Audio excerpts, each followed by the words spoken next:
Selamun Aleyküm ve Rahmetullahi ve Berekatuhu. Sevgili dostlar, Allah'ın selamı, rahmeti ve bereketi üzerinize olsun. Ramazan Huzuru programında birlikteyiz. Bu programımızın adı geçen yıllarda Ramazan Geceleriydi. Bu sene programı Ramazan Huzuru olarak değiştirdik. Teravih sonrası çaylarımızı yudumlarken inşallah huzuru da yudumlayacağımız bir program olur. Bu akşamki misafirim, partnerim, eski belediye başkanı, Konya'nın efsanevi başkanlarından Doçent Doktor Halil Ürün hocamız. Hoş geldiniz abi. Hoş bulduk efendim. İyisiniz inşallah. Hamdolsun. Ramazanınız mübarek olsun.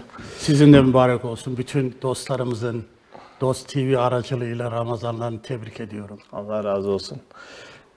Halil Ürün abiyle ne zamandan, yani 6-7 yıldır tanışıyoruz. Bizim Ankara Kültür Eğitim Vakfı var. Kubilay Sokak'ta, Anadolu Meydanı'nda. Benim de talebelik yıllarında Ankara'da ilahiyatı okurken kaldığım yer. O vakfın başkanı Ali Yüksel Kavuştu abi. Orada tabii 5 yıl kaldık. Bize zorunlu hizmet yaptırıyor. Her hafta çarşamba akşamları orada sohbetler olur. O sohbetlerin müdavimlerinden birisi. Böyle bürokrat abilerimiz geliyor genellikle. Halil Ürün hocamız da oranın müdavimi, sağ olsun. Sohbetlerimizi takip ediyor. Çok kadirşinas, hakperest ve samimi bir insan olarak onu tanıdım. Yani siyasetçilerin içerisinden böyle çok samimi insan bulmak kolay değil. Açıkça söyleyeyim ama sizi hakikaten öyle tanıdım, sevdim. Allah razı olsun. Eyvallah. Allah da sizi sevsin. Amin, Allah razı olsun. İnşallah hepimizi sevsin. Ama tabii bizim bu televizyonumuz siyaset üstü, yani siyasi bir kimlikle değil, sizi böyle efsanevi bir halk adamı olarak konuk etmek istedim. Eyvallah. Halkımıza, eyvallah, izleyicilerimize inşallah faydalı olacak güzel şeyler paylaşırız, ümit ediyorum. Evet, doçent doktor diyorum ama niye profesör olmadınız? Olamadınız mı? Yoksa bir engel mi çıktı siyaset? Şimdi tabii ben kendim öyle izah ediyorum. Aslında yani imkan doğmadı yani. Beni adaylığımda doçenttim. Adaylıktan sonra hiç ara vermedik. 10 yıl devam etti başkanlık. Ondan sonra 5 yıl vekillik devam etti. Bürokratik görevler, İstanbul Büyükşehir'de danışmanlık yaptım bir şey. Kurucu üye. Ondan sonra zaten yaşımız geçti. Şimdi alabilmek için ders vermek lazım. Ders vermek için ders almak lazım. Yani birçok şeyi unuttuk. Evet. Siyaset unutturdu. Ben tabii daha biraz kolayıma geldiği için şöyle izah ediyorum. Bunlar mazerette, belki haklı mazeretler. Diyorum ki ya diyorum, biz diyorum öğrencilerimize, ben kendim de 17 yıl öğretim üyeliği yaptım. Size hocasınız. Alanınız neydi? Ben su konusunda, hidrolik, çevre. İnşaat Yani belediye altyapısıyla alakalı şeyler. Zaten onun için beni tercih ettiler, yani adayı gösterdiler. Başkanlık olarak, evet. Yani İstanbul Teknik Üniversitesi'nde doktora yaptım. Daha sonra doçentlik unvanını da oradan aldım. Biraz eskiyim yani. Yani şu anda yani 79 yaşına girdim. Öyle mi? Maşallah. Ama hiç göstermiyorsunuz maşallah. Ruhunuz değil. Şimdi dostlarımız beni dikkatle dinlerse şöyle izah ettim yani. Haklı mıyım, haksız mıyım? Yani akademik unvan sahibi olan ve olmayı hedefleyenlere sözüm yok. Yapsınlar, hedeflesinler ve olsunlar. Ama benim için artık vakit geçince şöyle izah ediyorum. Diyorum ki biz öğrencilere gelecek hafta sizi imtihan edeceğiz dediğimiz zaman, siz de hocasınız, çocuklar ağzımıza bakar. Acaba nerelerden gelecek soru? yani siz bir yer söylediğiniz zaman orayı böyle hafızlarlar. Çünkü hiç kimsenin kayba tahammülü yok. Kaybetmeye tahammülü yok. Mutlaka başarmak Buradan ister. çıkar denilince onu Hemen oraları, o bahisleri okurlar, imtihana hazır gelirler. Şimdi yarın dedim öbür tarafa gittiğim zaman dedim, diyorum kendi kendime, sen niye doçent olarak geldin, profesör olarak gelmedin diye bir soru gelmeyecek bana. Kesin. Evet. Ama şu soru gelecek. Niye gerçek manada bir kul olarak gelmedin sorusu gelecek. Dolayısıyla önemli olan orada gelecek sorular, oraya götürebileceğin Oraya hangisi orada hangi ünvanlar. sorular gelecekse onlara hazırlanmamız lazım. Bediüzzaman Hazretleri bütün dünyevi dostlar ve rütbeler diyor. Rütbeyi de koyuyor. Kabir kapısına kadar gelir diyor. Orada kalırız. Kabir kapısında kalır. Asıl olan tabii oradan öteye götüreceklerimiz. İsimlerin de bir kıymeti yok yani. İsimlerle gidiyorsunuz ama yani kefen de gitmiyor yani. Ne koyarsan koy hepsi beden de gitmiyor. Bedenimiz de kalıyor burada. Bedenimiz de evet toprağa geri dönüyor. Ruhumuzla gidiyoruz. Esasen işte böyle ruhumuzu... Ama benim mesela rektör olan talebelerim var. Milletvekillik yapmış olan talebelerim, hatta vefat etti birisi. Muhyiddin, Allah rahmet eylesin, Erzurum milletvekilliği yaptı. Milletvekili olan, bakan yardımcısı olan talebelerim var. Maşallah. Şimdi 79 yaşındayım deyince siz tabii Mevlana havası soludunuz yıllarca, Mevlana Evet. feyzi aldınız. Mevlana'ya diyorlar ki yaşlandın diyorlar. Alnın kırıştı, bak yüzün buruştu filan. Şöyle cevap veriyor. Diyor ki ne önemi var ki diyor. Örtü eskidiyse içindeki güzele bir şey olmadı ya. Ömür örtümüz fani. Biz uçsuz bucaksız bir ömürüz. Ne önümüze ön var, ne sonumuza son. Aynen öyle. Ya öyle asıl tabii ruhun gençliği, dinçliği. Ruhumuz ebedi olduktan sonra dediği yani bu elbiseye benzetiyor, örtü. Eskidiyse diyor içindeki güzel eskimedi ya. Hele ey dönüp duran gökyüzü. Biraz da benim hikayemi dinle. Benim de içimde ay var, güneş var, yıldızlar var. Ben de senin kadar geniş, ben de senin kadar uçsuz bucaksızım diyor.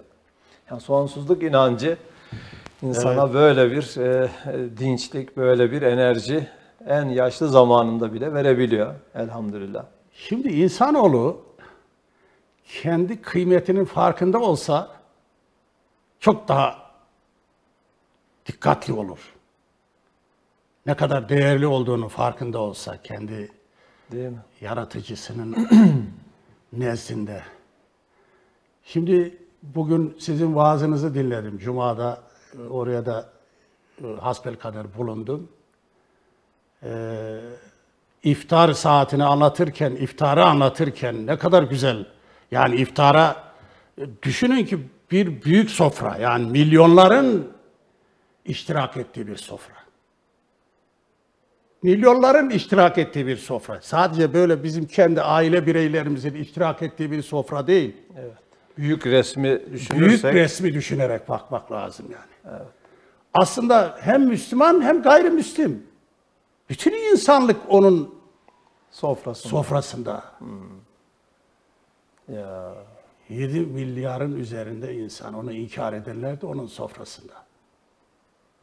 Yani bizi öyle bir sarayında ağırlıyor ki lambası güneş, gece lambası ay, süs lambaları yıldızlar. Bu akşam teravihten çıkınca özelifte kıldım. Böyle baktım yani mübarek ay da çok güzel, yıldızlar da çok güzel, berrak sema, Evet.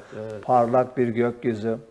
Allah işte o gökyüzünün altında değil mi? Havuzları, denizler olan bağlar, dağlar, sayısız nimetle donatılmış böyle bir sarayında bizi ağırlıyor. Onun misafiriyiz Ve ya. biz onun misafiriyiz. Onun misafiriyiz. Yani öyle sıradan biri değil yani. Seni bütün mükevvenatı yaratan, arzın üstündekini, altındakini, yeryüzünü, bütün Bu nasıl bir onur değil mi? yani Şey geldi aklıma Halil abi. Şimdi eskiden bu 28 Şubat sürecinde anlatırlar yani geçmiş biraz sıkıntılı dönemlerden geçtik ya. Siz onu duydunuz mu bilmiyorum. Ben bunu kimden dinledim? Bizzat yaşayan kimseden dinleyen bizim bir Ama Bekir abi var. O anlatmıştı. Bekir Koçak bir yerde. biliyorum. Bir derse geliyor Tabii, bizim tanıyorum, vakfa tanıyorum. geliyor. Muhteşem. O Çubuk'ta bir panelde birlikteydik. Orada anlattı. Dedi ki işte o sıkıntılı dönemde bir yarbay, bir de albay amiri üstü çağırmış. Demiş ki ya bak sen namaz kılıyormuşsun. Dikkat et, şikayet geldi hakkında. Efendim. Sen iyi birisisin yani, böyle alacağın rütbeler var. Daha önünde uzun bir gelecek var. Dikkat et demiş. Sonra tabii onun demesiyle namaz Allah'ın emri, onu bırakacak değil ya. Yarbay, dindar bir asker. Biraz daha dikkatli olmuş ama gene de onunla uğraşmak isteyenler yine şikayet etmişler. Yani vakit namazlarını evde kılsam bile cuma namazı evde kılınmaz, mecburen gidiyorsun yani onun camide cemaatle. Tekrar çağırmış yarbayı albay çağırıyor. Demiş ki işte sana söylemiştim, uyarmıştım. Sen ısrarla inat ediyorsun. Hakkında işte soruşturma başlatmak zorundayım demiş. Demek ki öyle bir baskı var. Ama demiş ya niye bu kadar merak yapıyorsun yani, bak çoluk çocuğum var efendim, alacağın rütbeler var filan. Yarbay demiş ki albayım bak demiş, benim omuzumda bir yıldız var. Onların rütbeleri öyle oluyor ya. Evet. Sizin omuzunuzda 2 yıldız var. Bir üstünüzde 3 yıldız var. Yani ben dediğiniz gibi rütbeler alsam ne olur? 3 yıldızlı olurum. Albayım gökyüzünde kaç yıldız var demiş. O işte gerçek bütün yıldızların sahibi beni huzuruna çağırıyor. Siz diyorsunuz ki ya benim emrime karşı geliyorsun, üstünü dinlemen lazım. Siz beni ondan kurtarabilir misiniz? Değil mi? Ondan sonra albay çok düşündürmüş, çarpmış onu bu cevap. Tabii yani değil mi? Zaten birazcık insafı olan. Birazcık insafla meseleye bakan, birazcık yani tamam düşünerek demiş, sana karışmayacağım daha demiş. Sen savunmanı yaptın demiş. Aferin. Albayı da tebrik etmek evet, lazım. Allah razı olsun. Tabii insaflı İnşallah herkes öyle. daha da ileri seviyeye getirmiştir maneviyatını albayımız. Evet. Şimdi insanlar güç sahibi oldukları zaman, bazıları için söylüyorum bunu, 28 Şubat'tan bahsettiniz. Evet.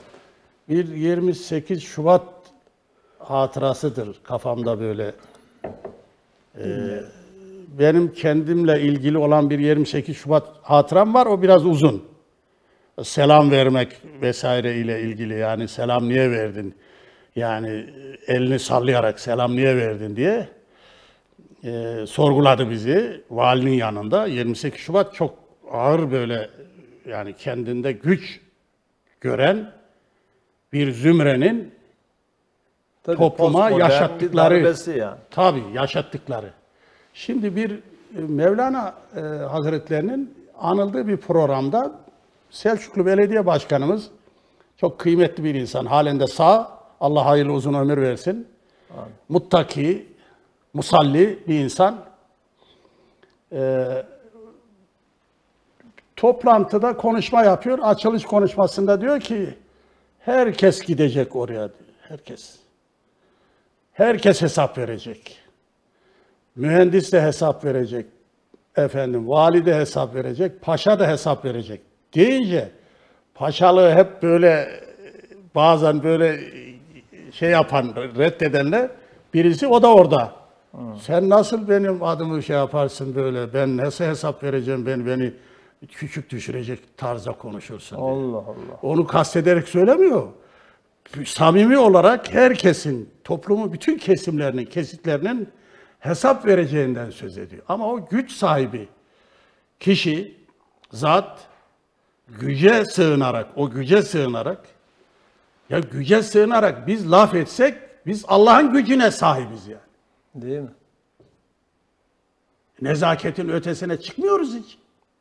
Gökyüzünde kaç yıldız var? Evet, bütün o mükevvenatın sahibi bizim de sahibimiz. Evet.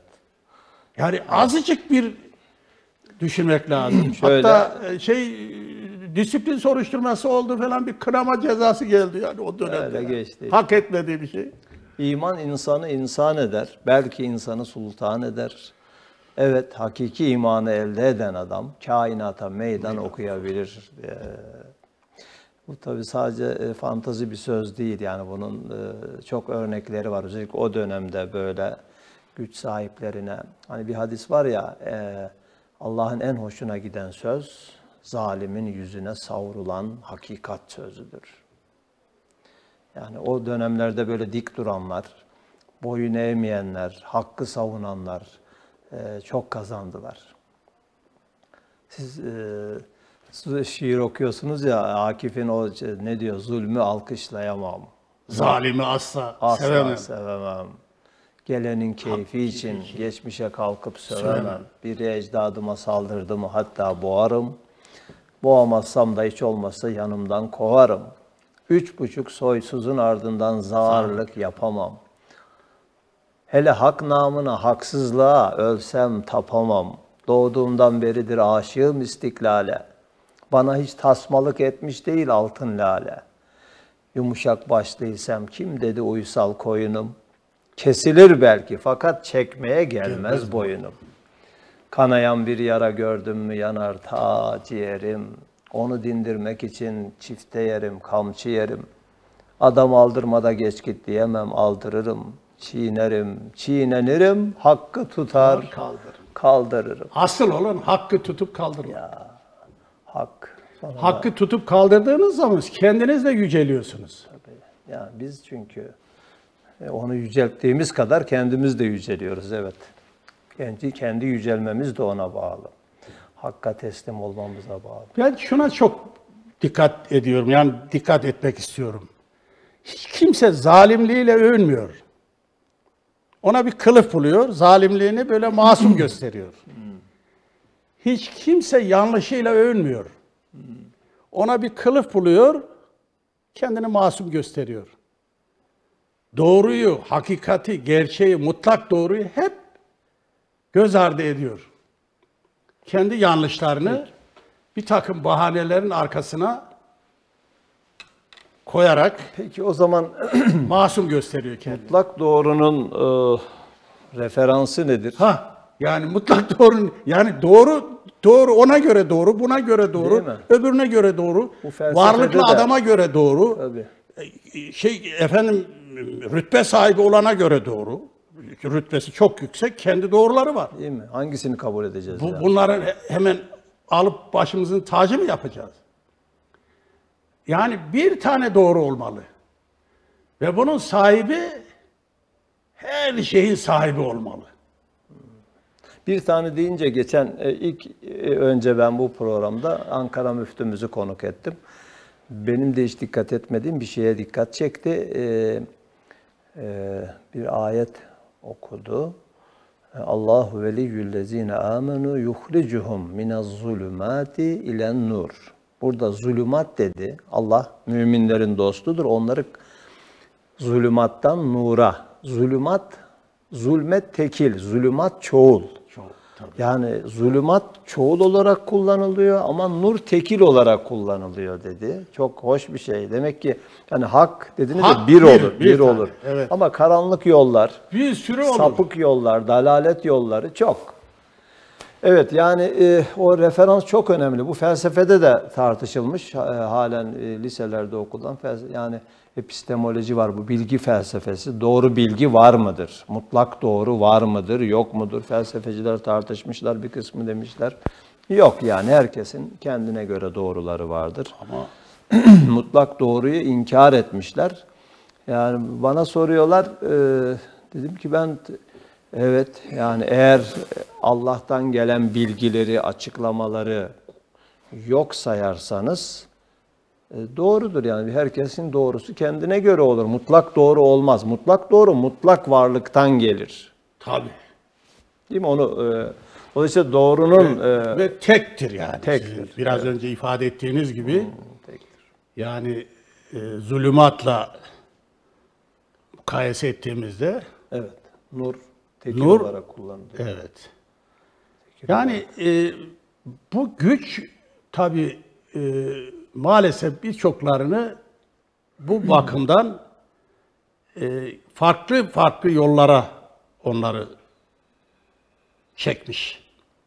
Yani kendini güçlü hissettim, maddi güç sahibi olarak kendini gördüğümü, kendi söyledikleri doğru olarak ifade ediyor, etmeye çalışıyor. Yani bu siyaset erbabı içinde böyle varlık sahibi insanların kendi çalışanlarına uyguladıkları haksızlık yapanlar tabii hak üzere hareket edenleri istisna saymamız lazım. Onlar için bir sözümüz yok. Ama gücü bir şey sayan, gücü bir varlık sebebi sayan, bir ciddi bir dayanak sayan, gücü hakkın üstünde tutan için söylemek lazım. Evet. Sevgili dostlar, işte Anadolu Meydanı'nda Kültür Eğitim Vakfı'nda yaptığımız sohbetlerde o vakfın başkanı Ali Yüksel Kavuştu abimiz var. 80'i aşmıştır herhalde Ali abi. 90'a yakın. 90'a yakındır. Allah selamet versin. Güzel bir hizmet orada devam ettiriyor. Oranın işte müdavimlerinden olan Sayın Halil Ürün Başkanımız onun için bir şiir yazmış. İsterseniz onu dinleyelim. Ben de merak ediyorum. Yine Osmaniye Milletvekilimiz Şükrü Bey de onunla ilgili bir şiir yazmıştı. Ama sizin bizzat kendinizden onu dinlesek iyi olur. Şimdi ben kendimle hem şiir kitabım hem hikayelerim, güftelerim, gezi notlarım olan bir Sıla mektubu sizde var mı? Bana vermiştiniz ama onu vermiş miydiniz bilmiyorum. Bakmam lazım. Şimdi bu kitapta özellikle olan şiirlerle güftelerimi koydum. Özellikle olan şiirlerimin içinde değerli abim, güzel insan Ali Yüksel Kavuştu. Aynı zamanda AK Parti Kurucular Kurulu üyesi. Ben de aynı beraber kurucu üyeyim onunla birlikte. Hatta ayın 13 Mart'ta da Cumhurbaşkanımızın bizzat yani misafiri olacağız iftarda. O bu güzel insan Mahsul Gönülde Biter diye bir kitap kaleme aldı. Mahsul gönülde biter. O tabir çok hoşuma giden bir tabir. Mahsul gönülde, hakikaten mahsul gönülde biter. Gönül her şeyin mekanıdır yani birçok şeyi. Böyle mahsul gönülde biter diye ona atıfta bulunarak bir şiir yazdım. Ve onun hatırasına diye, şimdi biraz tabii yaş ilerleyince Tabii gözlük gayet normal. ihtiyacı var. Evet. Onun için müsaade ederseniz gözlüğü takayım, rahat okuyayım yani. Yüksel abi de şiirlerden hoşlanır. Bazen bizim Risale derslerimizden sonra hadi bir şiir dinleyelim der. Bugün de öyle oldu Cuma namazından Onun sonra. şahsında bütün dostlara ithafımdır bu. Evet, Bu şiir. Ümmete ithafımdır. Milletimize ithafımdır. Mahsul gönülde biter. Yüreğime hapsettim çektiğim acıları. Duydukların İslam'ın yükseliş sancıları. Sakın pes etme, diren. Düşün gelecek kârı. Umudunu kaybetme. mahsul gönülde biter. Herkesin bir derdi var. Birbirlerinden beter. Hakka teslim olanın gönlünde kasvet biter. Yeter ki sabretsinler, onlara Allah yeter. Şükür, sabır, duadır, mahsul gönülde biter. Kaçma sorumluluktan, sahip çık emanete. Kaçma sorumluluktan, sahip çık emanete. Hepsi bize emanet bu. Böldürme vatanını, göz yumma ihanete. Bir iman kalesine ne yapar kanlı çete? Ecdadını unutma, mahsul gönülde biter. Gök kubbeyi verseler, değişmem imanıma. Dinime kastedeni yaklaştırmam yanıma. Davama leke sürmem, mal olsa da canıma. Sığınırım Rabbime, mahsul gönülde biter. Harika. Adalet terazisi şaşmaz, kusursuz tartar. Adalet terazisi şaşmaz, kusursuz tartar. Vaktini heba etme, çalış, kendini kurtar. İyilikte derecen güzel ahlakla artar. Dua al erenlerden, mahsul gönülde biter. Dua al erenlerden.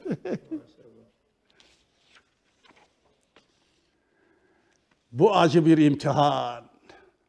Malla, evlatla, canla.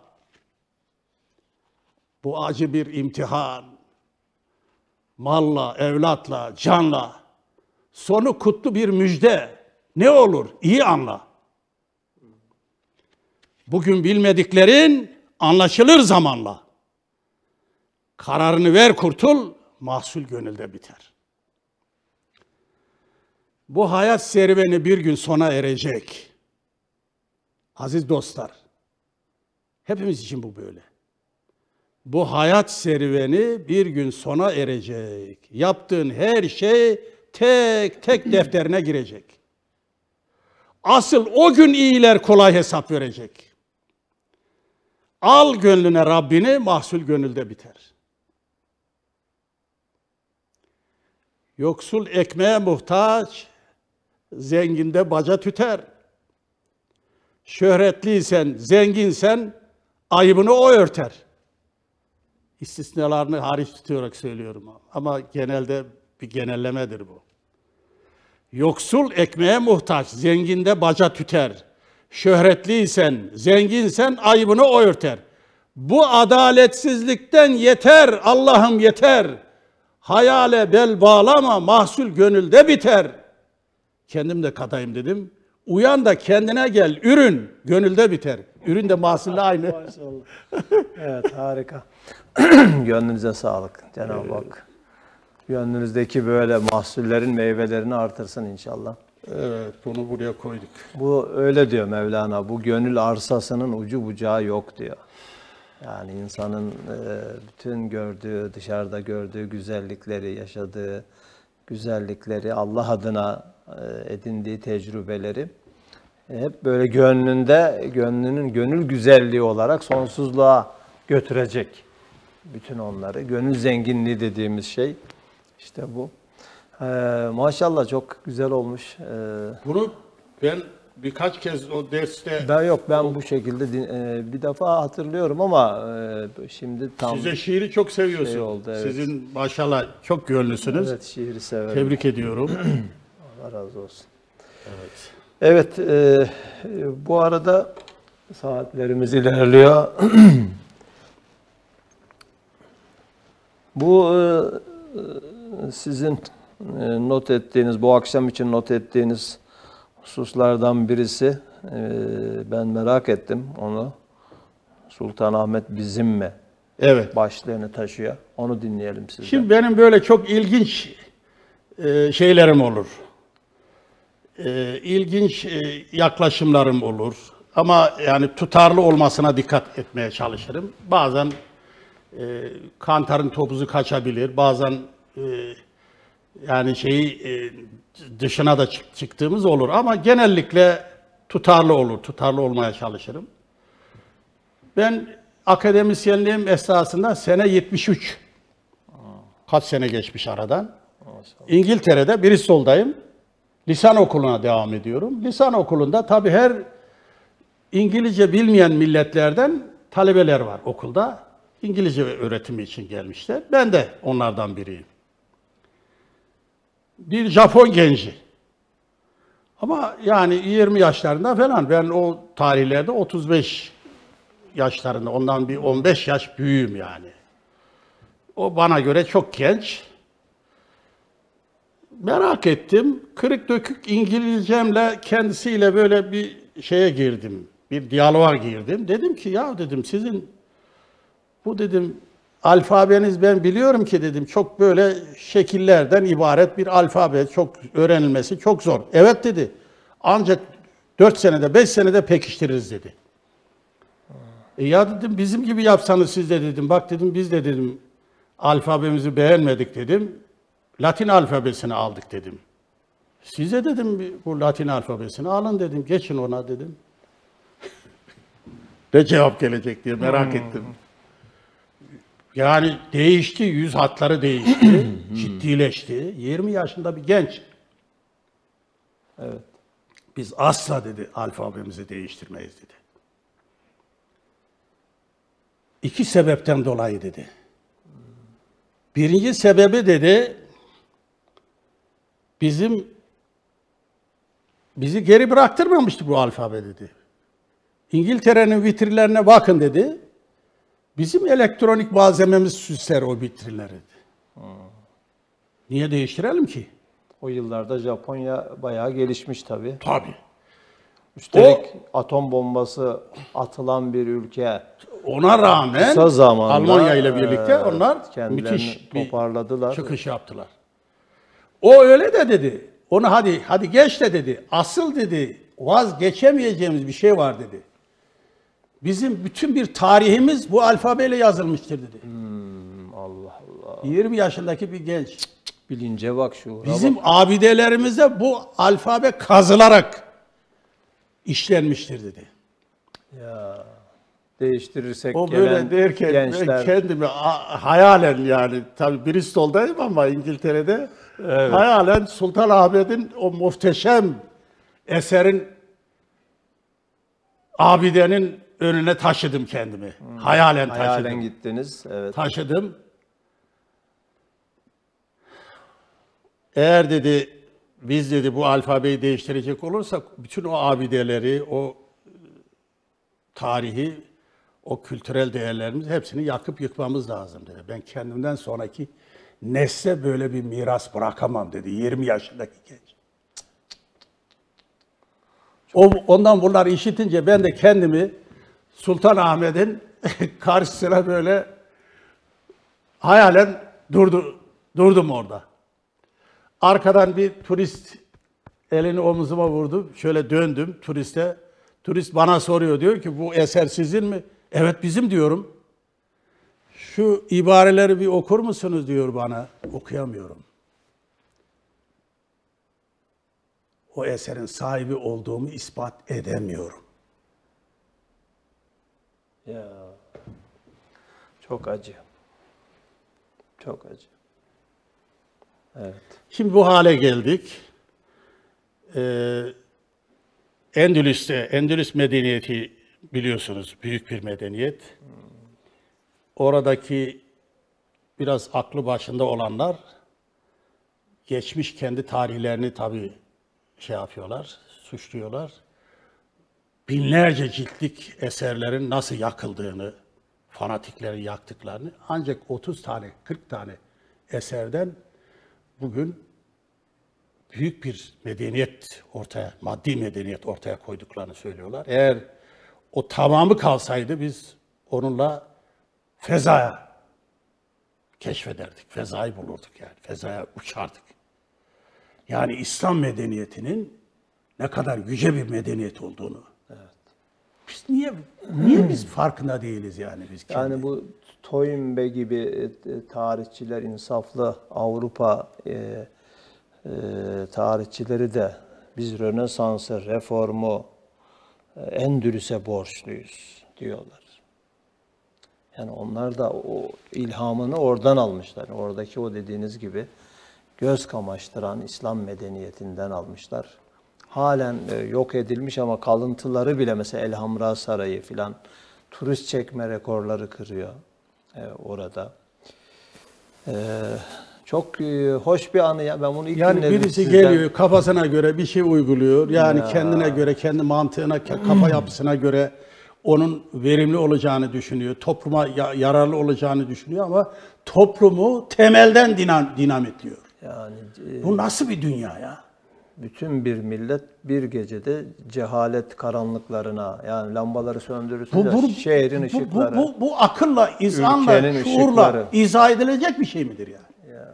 Hangi ilim adamı bunu kabullenir? Dürüst, namuslu ilim adamı bunu kabullenir. Evet, o Japon gencinin şuuru gerçekten çok örnek. 20 yaşlarında bir genç. Takdire şayan. Dehşete düştüm. Onun için herhalde bu mesela Mehmet Akif de öyle, Üstad Bediüzzaman da öyle. Japonları örnek gösteriyor. Mesela Akif şöyle diyor. Bakınız şimdi Japonlar nasıl millettir? Onu tasvire zafer yap olamam, hayrettir. Medeniyet girebilmiş yalnız fenniyle. O da sahiplerinin gerekli olan izniyle. Dikilip sahile binlerce basiret, iman, ne kadar maskaralık varsa kovulmuş kapıdan. Garbın eşyası, kıymeti haizse yürür. Moda şeklinde gelen seyyiye gümrükte çürür. Sonra hem de Sultanahmet dediniz ya, Sultanahmet kürsüsünden söylüyor. Kendi milletine alınız ilmini garbın, alınız sanatını. Veriniz hem de mesainize son süratini. Çünkü kabil değil artık yaşamak bunlarsız. Çünkü milliyeti yok ilmin, fennin. Yalınız. İyi hatırda tutun ettiği mihtarı demin. Bütün erbabı terakkiyi yarıp geçmek için kendi mahiyeti ruhiyeniz olsun kılavuz. Çünkü beyhudedir ümmidi selamet bunsuz. Kendi değerlerinizi korumazsanız Değer diyor. yargılarınızı siz kaybettikten sonra ne hükmü var? Kurtuluşunuz imkansız. Kimin diyor. kölesi oluyorsunuz? Halen bocalıyoruz evet maalesef. Allah'ın köleliğine layık olan insanlık yani tamamen her şeyle müptezel bir anlayışın kölesi oluyor. Öylesi oluyor evet. Abi bu çok güzel bir anıymış ya.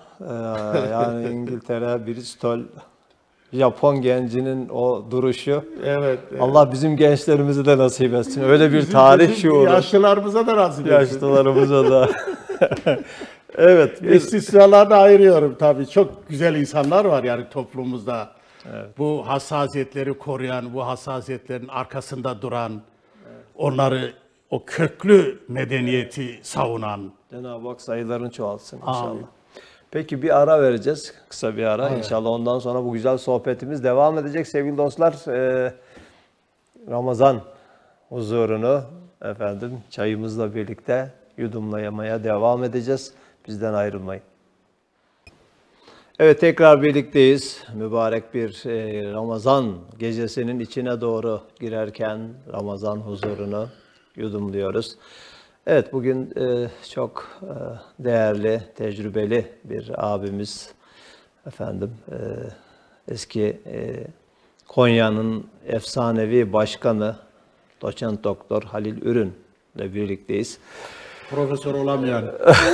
Profesör ama çok profesör talebeler yetiştiren inşallah bir dünyada böyle Cenab-ı Hakk'ın katındaki ünvanların en yükseklerine sahip olursunuz. Esas olan Hepimiz, onlardır. hepimiz. Evet siz Mevlana diyarının insanısınız. Mevlana'nın huzur ikliminde uzun yıllar kaldınız. Mevlana'yı biraz konuşalım isterseniz. Çok tabii Mevlana her yıl anılıyor. Ben de Mevlana'yı okudum.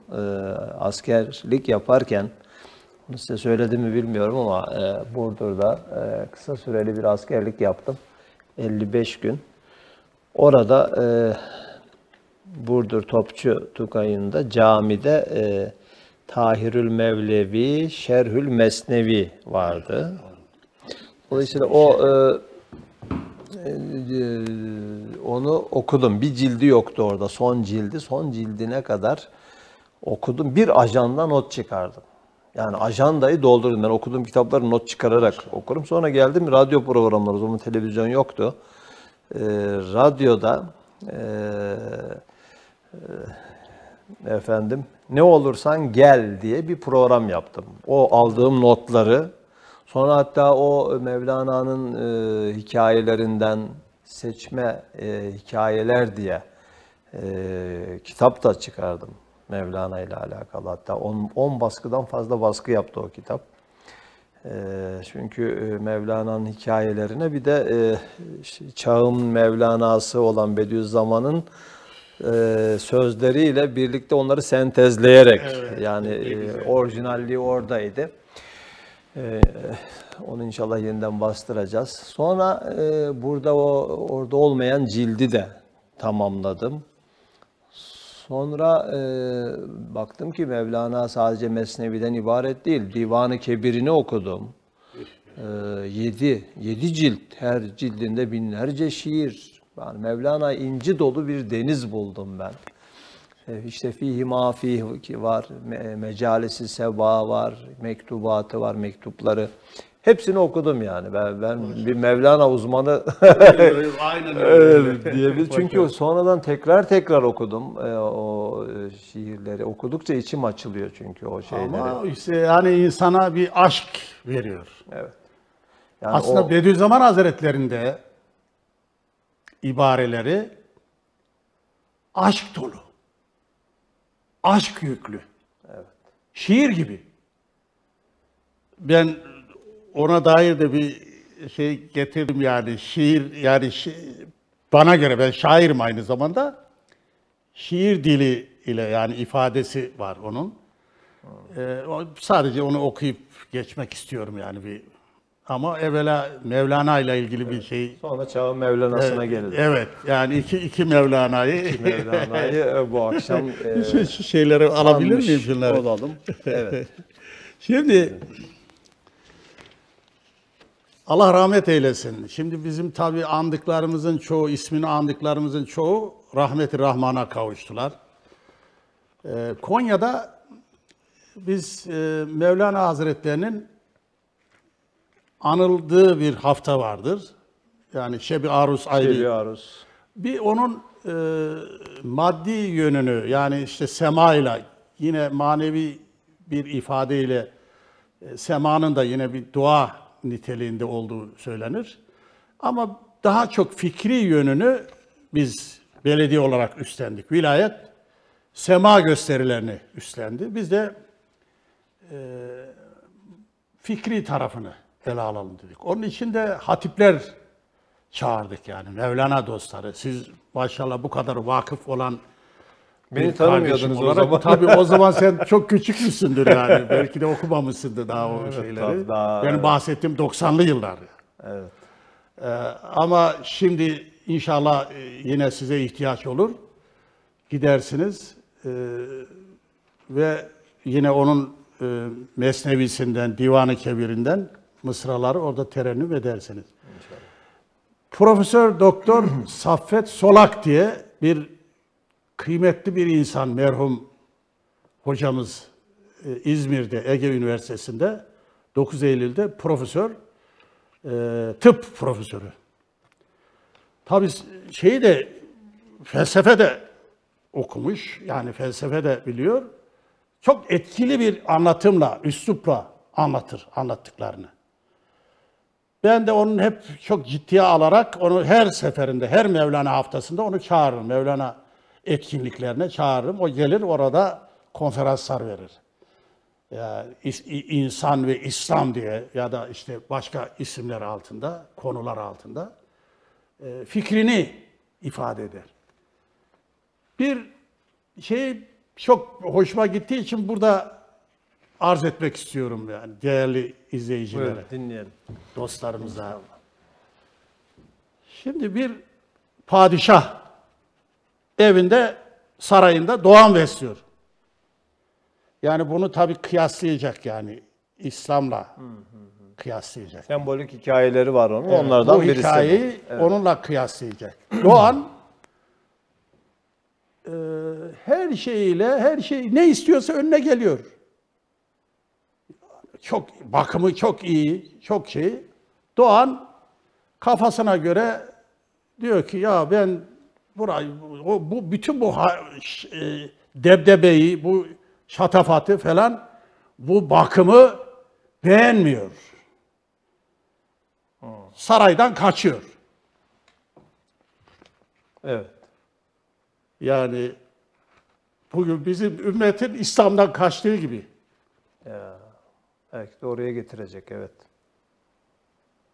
Bizim Batı'nın bu müptezel hayatını sosyal medya aracılığıyla bize intikal eden, yalan, yanlış, iftira dolu, ümmete iftira eden, ümmetin büyüklerine iftira eden, bu milletin büyüklerine iftira eden, onları aşağılayan, inancımızı aşağılayan müptezel görüşüne maalesef güç sahibi olduğu için, maddi güç sahibi oldukları için meyil arttı. Tıpkı onun gibi yani. O da o debdebi, o güzelliği, o şeyi bırakıyor, kaçıyor. Kaçıyor da nereye gidiyor? Gidiyor bir acuze, yani tabir öyle onun şeyi, bir yaşlı bir kadıncağızın bir şeyin evine sığınıyor.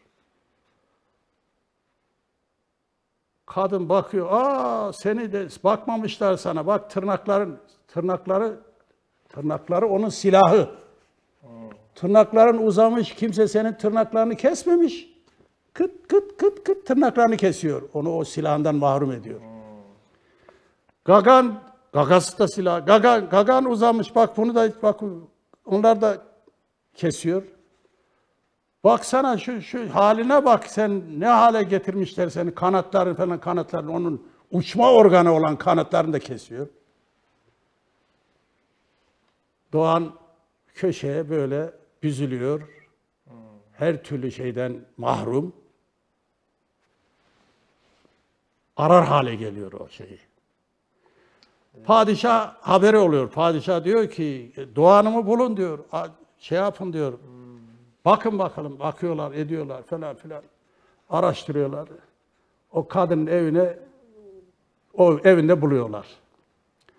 Padişah kendisi de gidiyor. Doğan geliyor. Padişah Rabbul Alemin. Doğan İslam'dan kaçan kişileri temsil ediyor. Geliyor padişahın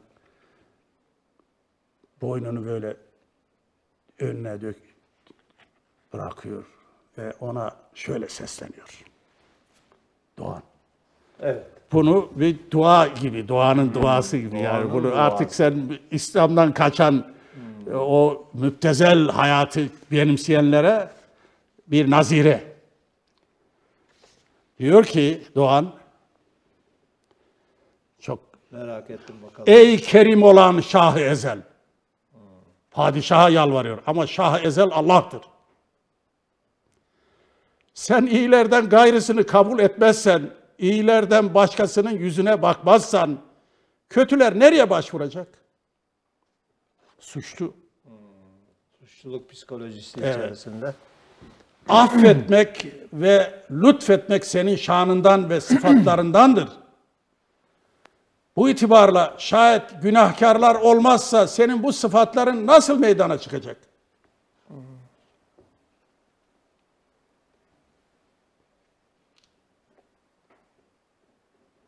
Nereden belli olacak? Hiç kabahat işlemezsek senin affedici ve bağışlayıcı sıfatlarından habersiz hale gelmez miyiz? Ey padişahı ezel! İşte kabahatimi anladım ve pişman oldum. İnşallah biz de o pişmanlığı yaşarız. İnşallah. Yani yeniden İslam'a döndüm. Her ne kadar kafirliğe heves ettimse de yeniden aslıma döndüm. Kendime özgü olan tırnaklarımı kestiler. Fakat sen ikram eder de bana tekrar iltifat edersen ben öyle bir gayrete gelirim ki kainatın kandili olan güneşin perçemini bile koparırım. İnşallah. Evet. Yani güneşin şuasını senin kereminle kurşundan ayırmaya kadir olurum. Kainata söz geçirir hale gelirim. Evet şahım, kanadımı kırdılar. Kanadım gitti. Fakat sen beni okşarsan, bu okşamanın neticesindeki hareketimin karşısında feleğin oyunu bile küçük kalır. Ey efendim, Allah'a diyor buna. Evet. Eğer bana kudret keremini bağışlarsan, dağı yerinden koparırım. Evet. Eğer bana kudret kalemini verirsen, alemlerin altını üstüne getiririm. Leşkerleri durdurur, hezimete boğarım. Ya Rabbi, ne kadar zayıf isem de, sivrisinekten de zayıf değilim ya. O ufacık mahlukun kanadıyla Nemrut'un tacını, tahtını, malını, mülkünü nasıl yere serdiyse, rububiyet, ilahlık sevdasını onun kafasından nasıl parçalayıp çıkardıysa, eğer sen bana nusret edersen, beni teyit edersen, nice Nemrutların, tağilerin, bağilerin altını üstüne nasıl getirmem, mülklerini harap eylemem. Çok iyi. O kadar zayıfım. Tut ki ebabil kuşuyum. Hasmım da fil olsun. Ey kavi zayıf ile parçalayan Rabbim, sen nusret ettikten sonra ben neler yapmam? Attığım taş fındık kadar da olsa tesiri 100 mancınıktan daha yakıcı olur. Tek ki sen affet ve beni teyit eyle, bağışla ya Rabbim. Maşallah. Harika bir evet örnek. Doğanın pişmanlığı, doğanın serzenişi veya doğanın inkisarı. Doğanın şahsında Müslümanların, kendine gelen Müslümanların Tabii. kendine geldikten sonraki pişmanlıkları. Şeyi hatırladım ben, yani bu Yahya Kemal'in Ezansız Semtler diye bir yazısı var. Orada diyor ki abi, ezansız semtlerde özetini söyleyeceğim, fazla vaktimiz yok. İşte biz diyor, işte onun mesela bu bir Süleymaniye'de bayram sabahı şiiri var. Evet. Yahya Kemal'in, ki muhteşem bir hüzün, böyle manevi bir neşve, coşku, huzur, o atmosferin huzurunu yansıtıyor. Yani çocukluğunda demek ki o İslami huzuru hissetmiş, yaşamış. Tabii sonra biraz savrulmuş. İşte Paris'e falan gitmiş, Avrupa'ya gitmiş. Yani yaşayış olarak o fikirler yine bilinç altında duruyor da, doğanın eski hali gibi yani. Evet. Ama sonradan o kanatları koparılan, gagası kesilen, tırnakları sökülen doğan gibi olmuş yani biraz. İşte o aynen bu duyguyla yazıyor o ezansız semtleri.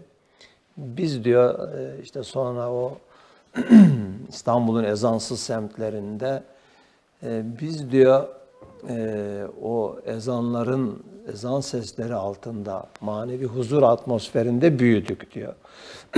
Ne kadar savrulsak da diyor, ne kadar da işte bu doğan gibi yani aslımızdan uzaklaşsak da bir gün diyor dönmek istediğimiz zaman döneceğimiz yeri biliyoruz.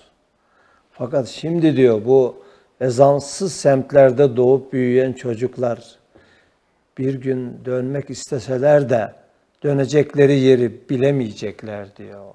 Yani onlara çok acırım diyor. Ya böyle bir şey var. Ama gene de Cenab-ı Hak inşallah neslimize bu döven, bu hayal kırıklığını yaşayan, aslını düşünen, pişmanlık duyan, Rabbinden özür dileyen bu doğan misali bir anlayış nasip etsin inşallah. Çok güzel yani. Güzel şey dediniz ki ben gel diyor ya üstad, ne olursan ol gel. Evet. Baza her ençi hesti baza. Kim olursan gel diyor bizim dergahımız. Umutsuzluk dergahı değil. Umutsuzluk dergahı. Şimdi bunu tabii bize aklıma geliverdi birden. O Şebi Aruz'da konuşma verirler yani. Evet. Yani vali konuşur, Büyükşehir Belediye Başkanı konuşur. Yani eğer büyüklerden daha üst kademeden bakan falan varsa onlar konuşur. Ben konuşmamda buna değindim işte Allah aklıma getiriyor yani. Gel diye. Mevlana Hazretleri, o belki 1000 kişi var izleyen yani dinleyen. Mevlana Hazretleri gel diyor ama geldiğin gibi git demiyor. Ya, Bir şeyler al öyle git. öyle diyor. Heybeni doldur öyle git. İşte bu nesli öyle şey yaptılar. Bu Cengiz Aytmatov muydu? Onun bir romanı var, orada söylüyor bir yerde. O tabir aklıma gelmedi ya. Siz onunla ilgili Mankurtlaşma. Mankurtlaşma. Evet, Onu okudum mankurtlaşma. ben. O Okudunuz romanı değil mi? okudum, Mankurtlaşma. Hatta onunla ilgili bir şey anlattınız siz. Onu Evet. ben tekrar hatırlarsanız Rusya'da birinin Heh. işte çocuklarını Var orada hikayem var. evet onu şey yapın yani sonradan anne babası nasıl ona hani bizi unuttun Allah'ı da mı unuttun Ya, diye şey yapınca ki onu bir dinleyelim sizden. Çünkü az 10 dakikalık bir vaktimiz var. Evet. Çok şey var Şimdi mutlaka Turgut ama. Teberdar abimiz vardı. Allah rahmet eylesin. 2 evladı, bir kızı, bir oğlu halen sağ. Hanımı da sağ. İstanbul'dadırlar. Kendisi de Isparta'da. Sağda defnedildi yani. Oraya mezarı oradadır. 60 kadar sene önceki hatırasını 90'lı yıllarda aktardı, bize anlattı. Annesini, babasını her birini bir yere savurmuşlar. Yani malum yani komünist rejimin kıyımına uğramışlar.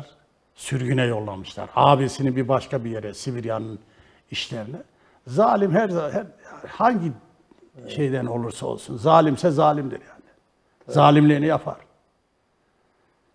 Annesini bir başka bir yere, kampa, onu da bir sözüm ona terbiye evine, yani kendilerinin işte o mankurtlaşma dediğimiz hadise, orada eğitiyorlar sözüm ona.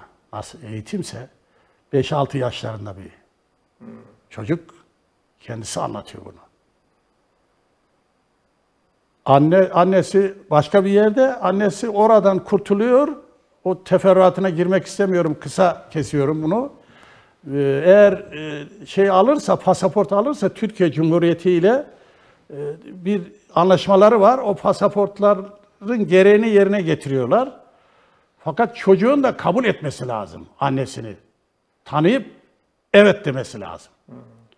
Annesi pasaportlar her ikisinin de, hem kendinin hem çocuğunun pasaportunu alıyor. Baba onlar başka yerlerde. Baba kimisi Sibirya'nın işlerinde ölüyor, kimisi orada ölüyor. Rahmetli. Ondan sonra anne bari bunu evladımı kurtarayım diyor. Onun yanına geliyor. Onun sözüm ona terbiye edildiği yere geliyor. Çocuğu 2 senedir kafasını beynini yıkamışlar. Çok kendilerine güveniyorlar o Rus şeyler, ateistler. Annesi, Turgut evladım geldim, seni almaya geldim. Bak pasaportun yanında gideceğiz, Türkiye'ye gideceğiz diyor. Git, ben seni tanımıyorum. Varsa yoksa benim sahiplerim bunlar diyor. Annesiz. Oğlum. 2 yıl mı kalmış orada? 2 yıl. 2 yıl. Oğlum Turgut, babanı unuttun mu? Beni unuttun mu? Abini unuttun mu? O evimizi, o güzelim evimizi unuttun mu? O birbirimizle aile olarak git, ben seni tanımıyorum. Anne artık yani böyle acıyla. 6 yaşında mı almışlar onu? Efendim? 6 yaşında mı almışlar aile? Tabii. Ailesinden almışlar. Almışlar. 2 yılda tabii çocuğa unutturmuşlar. Unutturmuşlar. Onu sıkı bir şekilde böyle. Allah'ını da mı unuttun? Peygamberini de unuttun diye söyleyince böyle sanki diyor bir şimşek çaktı diyor böyle beni. Böyle çarptı yani beni. Anneciğim dedim diyor. Onun kucağına kendimi attım diyor. Bunu bizzat kendisinden dinledim. Kendisinden dinledim bunu. Çok harika, evet. Yani İslam'ın gücünü burada insan görüyor yani. Onların o mankuplaştırma vesaire şu bu. Yani Allah'ın gücü burada ortaya çıkıyor. Evet, ve annesi onu alıyor, Türkiye'ye dönüyor. Pasaportla birlikte. Evet. Yani İşte biz bu şeyde yani bunu şu anda yani o zamanki gibi bir mankurtlaştırma yok ama fakat bu işte sosyal medyayla daha teknik, yani daha teknik, evet, daha sinsi, daha böyle her şey çocuklarımızı bizden beziyorlar yani her türlü oyunlarla, hilelerle yani şey var, aklın alamayacağı derecede oyunlar var yani. Bağımlı hale getiriyor. Televizyonun karşısında veya bu oyunlara bağlılıktan hayatını kaybeden çocuklar var. Yani çok daha büyük bir fitne, daha geniş çaplı, daha sinsi planlar var. Böyle işte bizim televizyona gelmişti. Silikon Vadisi'ni gezen, yani bu işlerin böyle çevrildiği, Amerika'da planlandığı yerde gezen, orada yani yüzlerce mühendis çalışıyor ama başlarındakiler sosyolog, filozof kişiler. Yani böyle kendi çıkarları için dünyayı böyle işte birer çip takıp yönetecekler istedikleri gibi. Robotlaştıracaklar. Ailelerin, annelerin, babaların çocuklarına sadece ev, bark yapmakla mükellef değiller yani. Evi olsun, barkı olsun, bilmem şey olsun, bu yine yap. Ama asıl olan onun kendi özünden kopmamasıdır. Ya, öyle. Özünden koptuktan sonra sen ona ev bağışlamışsın, ev yapmışsın, araba yapmışsın, maddiyata boğmuşsun. Ne kıymeti var? Ne kıymeti var? Allah rızası için söylüyorum. O çocukların, o masum çocuklar elinden çıkmış. Ya onun için hadis-i şerifte güzel hiçbir ebeveyn, anne baba güzel ahlaktan daha değerli bir miras bırakamaz. Aynen öyle. Aynen öyle, ona teşvik ediyor. Evet abi, çok güzeldi sohbetimiz ya, maşallah. O kadar da ummuyordum ama harika güzel anekdotlar oldu. Son 4-5 dakikamız var. Yani ne dersiniz? Şunu ben özellikle söylemem lazım dediğiniz, ileride yine beraber oluruz. Yani sizin daha çok repertuarınız var, hayat tecrübeleriniz var. Yani çok şeyler var ama yani çok ilim, yani tarih bilgisi çok önemli. Bizim gençlerimiz tarihlerini de bilmiyorlar. Maalesef bu sosyal medya onunla da alakasını kestirtti yani. Yani o kadar cezbediyor ki. Yani ne olur aileler, anneler, babalar yani müdahale etsinler. Yani tatlı bir dille onları okuyarak. Onlar çok değerli o evlatlar. Bizim geleceğimiz. Nüfusumuz gidiyor. Yaşlanıyor. Değil mi? Genç nüfus azalıyor. Hep onunla iftihar ediyorduk. Tabii. Yani gençlerimiz. Şimdi ikiden daha fazla çocuk sahibi azaldı yani. Evlilik oranları düşüyor. Evlenenlerin boşanma oranları tehlike bu. Artıyor. Yani ümmetim ben çokluğuyla iftihar ederim demiyor mu Peygamber? Peygamberimiz öyle söylüyor. Nasıl iftihar edecek şimdi böyle nüfus azalırsa, Ya, evlatlar. evet. Eğitim kanayan bir yaramız. Evet. Yani bu açıkçası en büyük tehlikelerden birisi nüfus. Nüfus üzerine oynanan oyun. Yani biz şu anki şeye ifade ettikleri şey işte ekonomiyi söylüyorlar. Ekonomik durum, milli gelir düşük veya işte sağlık sebepleri, sağlık tesisi yokluğu vesaire vesaire. Hiçbirisinin bir karşılığı yok. Benim son kitabım adı işte Efsane Başkan diye koymuşlar. Orada mukayese ettim nüfusları. Nüfusu özellikle gelişmiş ülkelerle Türkiye'nin nüfusunu kıyasladım. Bu topraklar üzerinde mevcut milli gelirle dahi hatta onların milli geliriyle dahi onlardan daha az nüfusa sahip Türkiye. Daha çok nüfus besleyebilecek. Milli gelirini 40 bin dolara, kişi başına yıllık 40 bin dolara çıkarsa yine onların nüfusuna yetişememiş yani şu anda nüfusu Türkiye'nin. Bazı kamplar, bazı isimler bakıyorsun adı ilim adamına çıkmış. Türkiye'nin nüfusunu çok görüyor. Nüfus fazla diyor Türkiye. İhanet yani. Dünyada da öyle. Dünyanın nüfusunu fazla görenler var. Yani bu kadar kimse yani çünkü bir takım bunu azaltmak için, kontrol etmek için oyunlar var. Ya bunlar evet Cenab-ı Hak bütün bu şer planları bozsun inşallah. Öyle duayla Dua bitirelim. edelim yani. Bu insanlık üzerinde oynanan oyunları bu yani bir takım insanlar tanrılığa soyunmuşlar. Ben öğrencilerime şunu İlahlar, diyorum. evet.